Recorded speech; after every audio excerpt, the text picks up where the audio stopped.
Erinnya Ssenkunguna Jemba Juliet nganze kansala awo mu katale kaffe akaakame ku Mukolo Central Division era nga nkiikirira awo Kavule awo mu katale okwawukana n'Eggunga nengenda mu Central Nabuti ne Lower Nabuti. Chairman Sserunjogi tewali yamuggyeko si ffe ngaffe bannabyabufuzi, etteeka lyava mu Paalamenti era pulezidenti waffe, pulezidenti wa katale, pulezidenti wa Sserunjogi kuba ate Sserunjogi ansinga okwagala pulezidenti Yoweri Kaguta Museveni ye yaddira akatale ako n'akakwasa Central Division nga kali wakati waani wa Town Clerk. Town Clerk yavunaanyizibwa ku bukulembeze bwonna obw'akatale era Town Clerk yalonda abakulembeze abo abanaakulembera akatale. Town Clerk yakola ekintu mukulu Sserunjogi oyo twalikokko naye mu meeting. Bwe twabeera naye mu meeting eyo ne tukkiriziganya era Town Clerk n'agamba ajja kukka wansi ku ground balonde abantu. Bwe balonda abantu abo mu katale ne balonda abakulembeze bajjayo ab'ennyaanya, bajjayo abalumonde, buli apartment yavaamu omukulembeze omwomu. Kati bwe yavaamu omu mukulu Sserunjogi bonna baabasoma amannya kuba kati nze njagala mbabuulira ekintu kino bakyakyogerako nga bakyali ku kya chairman naye era baagana obwattendala bwavaawo tewakyali kukwata ttenda mu katale obwo obukulembeze bwavaawo. Chairman oyo bwe baabalonda yateekolamu mulimu mulungi kuba baba babalonze abantu 9 oba 8 oba olina okukwata banno n'oboogereza n'okola kakuyege basobole okuzza ku bwa ssentebe naye ye atakikola kubanga TC yabagamba mwerondemu mwegabire ki bali ne bagamba katulonde bwe basimba ku mugongo munne n'amuwangula. Kati ate nze kansala ataali nayo ababinnyonnyola kuba nageze nesituka nengende ewa TC bannanga abakulembeze baffe abantu baffe ababeera mu katale tubeere beerufu nga tugoberera ensonga. Saagala onyiige nnyo oba oyombe nnyo oba oyogere ekintu nga tonnakyetegereza kubanga nze nagenze wa Town Clerk ne mubuuza ensonga zaagenda zitya. Town Clerk n'aŋŋamba bo bennyini beebeerozeemu chairman w'akatale so sinze yabadde alina obuyinza naye olw'okwagala tinaye waawano abantu abamanyi yabawadde chance n'abagamba nga bwe muli bwe muti mwekolemu omulimu muveemu chairman. Naye ye chairman ono ensobi gye yakola yalina okuyega banne n'obbaagala n'okubakumaakuma.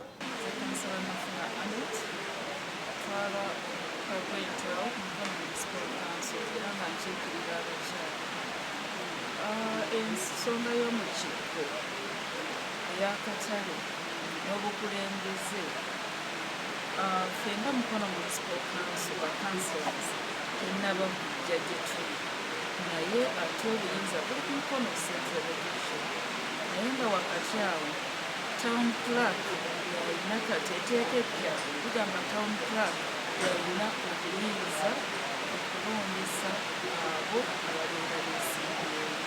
So ekyo kyemmanyiiko naye era bwe kinaayongera oluggi eri ffe bakansilas tujja kuddamu tubanyonyole bulungi. Erinnya nze Nsubuga Twaha nga nze kansala akiikirira area etuddemu akatale that is Kavule n'Eggunga. Tubadde tufunye okutaataganyizibwa kw'abasuubuzi baffe naye nga bava mu bantu abatono ennyo nga boogera ku bukulembeze obwo bwaleeteddwa mu katale.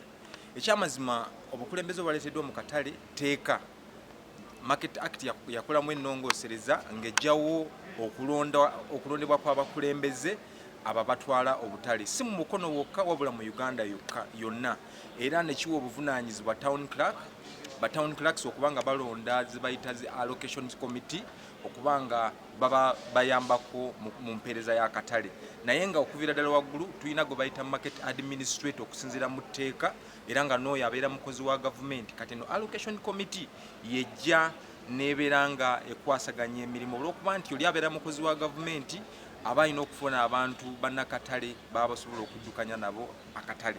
Era komiti eyo yalondebwa, oluvannyuma lw'okulondebwa yateekebwako abantu 9, naye ku bantu 9 abantu abakomawo okuva ku bukulembeze obukadde baleeta obukulembeze bw'abantu 6. Kitegeeza ku bantu 9 members 6 baali bava ku katale ku kakiiko akakadde okujja ku kapya, era nga kiri eri akakiiko okwerondamu anabeera omukulembeze waabwe. Era bwe twatula mu meeting eyakomekerera ku Lwokuna, komiti eyo yatuula neronda obukulembeze obwayo nga yerondamu nga yo, naye nga ate etteeka oba oliawo liragira town clerk okubeera nga appointing abantu abo. Naye olwokubanga ffe twayagala abantu abo bakolere mu democracy, that is when we beerondamu obukulembeze bwabwe. Era mpulira nti waliwo abategeka okwekalakaasa nti olwokubanga omu ku bakulembeze taliiko ku lukiiko. Ekyo kikyamu basebo ne bannyabo, kubanga obutunulira ku lukiiko lw'abantu 9 kuliko n'omu ku babadde ba chairman, that is Mukulu Serunjoji Godfrey, era abadde y'omu ku bammemba abo. Era muno olukiiko olwo nga bwe nkunyonnyodde nti luliko abantu 9, Mukulu Seru yabadde asobola okuteekateeka abantu be, kubanga okuwangula akalulu abadde yeetaga abantu 5. Kitegeeza wabanga abadde asobola okwogerezeganya n'abana ye nga wa 5 abadde awangula ekifo kyonna kyegwanyiza. N'olwekyo ekyo si kituufu ekyogamba nti akatale kawambiddwa, ekyo si kituufu. Akatale kakyali era ng'ebbanga lyonna bwe kabadde under Mukono Central Division, n'olwaleero kakyali mu mikono gya Central Division. Erinnya lyange nze Mawanda Alan, Speaker wa Mukono Central Division. Kakati nga Speaker ekisooka nvunaanyizibwa bwe mba nkuba ekirayiro nga Speaker, nvunaanyizibwa okukuuma ssemateeka n'amateeka amalala gonna. Kakati kiri mu katale ekisooka kikwasa ennaku, kubanga kya nnaku nti abantu baffe babuzaabuzibwa, era waliwo abantu abalowoozesa nti nno argument gye baliko ntuufu. Ekisookera ddala nze nga nafukafuuka Speaker nasanga interim committee oba akakiiko ak'ekiseera nga kakulembedde okumpi okusoba emyaka 8. Abasuubuzi bennyini ne baleeta petition nga basaba beerondera obukulembeze, era wansi w'obukulembeze bwange ne tulagira babalondese, era okulonda ne kuteekebwateekebwa okutabangawo mu butale. Ne balonda abakulembeze baabwe nga bayita mu kalulu ak'amazima n'obwenkanya nga bwe kaatambula. Olukiiko mu mateeka obukulembeze bwabwe nga bwa emyaka 2, era mu mwezi ogwokubiri obukulembeze obwo bwaggwako. Ab'akatale baleme kulowooza nti bo batambulira mu tteeka ddala. Bwe kibanga ne pulezidenti w'eggwanga emyaka 5 bwe giggwako, oba ayagala oba tayagala bateekawo okulonda. Juzi wano abaka ba paalamenti baali beewadde emyaka 2 miramba, kooti n'etuula n'egisazaamu ne bagaa nti abakulu mwasaba ekisanja kya myaka 5. N'olwekyo obukulembeze obubaddeko bwasaba ekisanja kya myaka 2 era gyaggwako mu mwezi ogwokubiri. Kakati olw'okuba nti etteeka terikola kaddannyuma, omwaka oguwedde ogwa 2023 paalamenti yayisa etteeka lye bayita Market Act of 2023, era pulezidenti n'aliteekako omukono nga lirina okutandika okukola. Kakati obukulembeze buno we bwaggwereddeko ng'ate tetusobola kulondeseza mu tteeka kadde, ekyo kyangu okutegeera, okuggyako ng'omuntu agaanye bugaanyi nti ye tajja kitegeera lwa mpaka. Tetusobola kuddamu kulondesa mu tteeka kadde. Etteeka eppya ligamba nza section eya 21 ejjawo eyogera be bayita ba Stores Allocation Committee. Ba Allocation Committee abo Town Clerk gwe bayita Administrative Authority yatuula n'alondoba amannya mu katale, yasalawo lunaaba nowenkana lutya, yasalawo ani akwata kifo ki. Kale olw'okuba nti etteeka kye ligamba Town Clerk yatuula, kubanga ffe omulimu gwaffe kwa kumulagira Town Clerk okukola ebintu ebyo ebiri mu mateeka n'okulaba nga obukulembeze nga division, kubanga ffe tuvunaanyizibwa mu kuddukanya akatale. Katale kabeera ka municipality, naye okukaddukanya day to day services kabeera ka division. So ne tulateeka Town Clerk ku nninga ateeka obukulembeze mu katale kubanga tekikkirizibwa katale kubeera nga kalina vacuum y'obukulembeze. Town clerk n'alonda amannya g'abantu 9. Amannya g'abantu 9 ne gwempulira gwe bagamba gwe baagala naye yalondebwa yajjiramu. Era ku lunaku olwo abantu ab'enjawulo ne bakuba embooto ne gwe boogerako yennyini n'akwata n'emizindaalo gye twatwala n'akuba amazina mangi nnyo era n'agamba nti kino kika.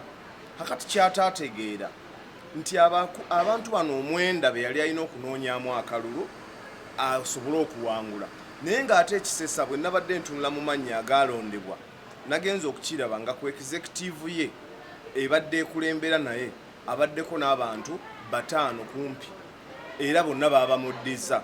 Eyali defense baamukomyawo, eyali omusaasanya w'amawulire baamukomyawo, eyali omuwanika baamukomyawo, eyali owabakyala baamukomyawo, naye yennyini ne bamukomyawo. N'omu ku bakansala ndowooza ab'engoye. Kale ndowooza munnaffe teyategeera butegeezi ki kyalina kukola, era nagenza okuwulira agenze mu ba RDC agenze mu baani. Kyatukoze bulungi nti abakulu bano nabo bwe baakutte etteeka ne balitaputa ne bategeera nti tewali musango gwonna aba Central Division gwe baakola. Era twawulidde empulubujju nga omusango baguteeka ku bakulembeze. Ekyo nakyo si kituufu. Town clerk yavunaanyizibwa era ky'oba olaba alonda omuntu mulamba gwe bayita market administrator abeere mu katale okumuyambako ku mirimu egyo. Kale ekiriwo kiri mu tteeka eryasayiningibwa president si bayiro nze speaker ne council yange ffe tugiyisa oba ordinance aba district. Naye kakati lino etteeka lya parliament bayita act of parliament yaliisa mu 2023 era president n'aliteekako ki omukono. Naye era twagala kukubiriza banywanyi baffe basobole okwebuuzaako, basobole okutandulula ku bigere balabe ewala kitambula kitya. Kale etteeka bwe libalizze gwe tolina ngeri gy'ogamba nti nze olw'okuba nze ndi munene nnyo, olw'okuba nze ndi wanjawulo nnyo, nze njagala kino.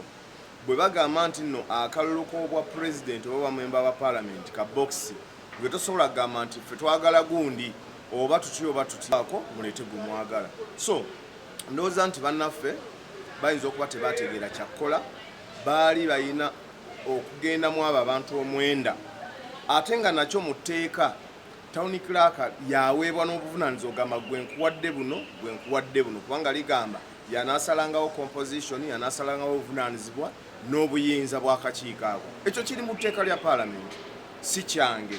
Olwekyo nnyongera okusaba banywanyi bange n'obuwombeefu bakkakkane, kubanga etteeka nze ndi speaker sirina buyinza bulagira tteeka lya parliament nti eryo ndizizza ebbali kubanga ndi munene mu kibuga ky'emukono. Ekyo si kisobola era nsaba bansaasire kubanga obuyinza obwo sibulina. Nange kennyini basobola okunvunaana omusango gwe bayita contempt mu mateeka. Contempt kwe kuziimuula etteeka eryayisibwa era eritambula erikola. Ow'abazadde njagala kubasaba tutwala mwana wo ku ssomero kubanga mulirwana wo yamututte mu eryo. Togenda mu competition zitakugasa, teeka omwana ku ssomero awo awatali stressing ebirala bisigale nga bitambula. Toteeka mwana ku ssomero agenda kuteesaayo nnyumbayo kugikola ki, kugitwala mu mortgage. Twala omwana ku ssomero w'olowooza nti nno ne bw'onaaba ozinoonyeza mu bitundutundu gwe tojja kusaanawo oba n'amaka okusaanawo. Obubaka obugenda eri abaana tugenda mu ttaamu 1 aba senior 6 yakola bigezo ebibatwala ku level endala, aba senior 4 yakola bigezo ebibatwala ku A level, aba P7 yakola bigezo ebibatwala mu secondary, kyokka n'abalala kola bigezo ebibatwala mu bibiina ebirala. Ekyo njagala kubasaba kaseera kano akatono akasigadde mukayutilayizinge bulungi, mukyasobola okukikola n'oba olowooza nti okyawagamiddeko wano na wali okyasobola okutula n'oconcentrate nga mu weeks 2-3 abadde agenda okufuna F osobola okugifuula A. Olwekyo bwebaka bwempadde abato bange baganda bange ne bannyinaze era mbaagaliza ebibuuzo ebirungi okuyita okugenda mu bibiina eby'enjawulo ku lwa Katonda n'ensi yange Ssaabasajja Kabaka wa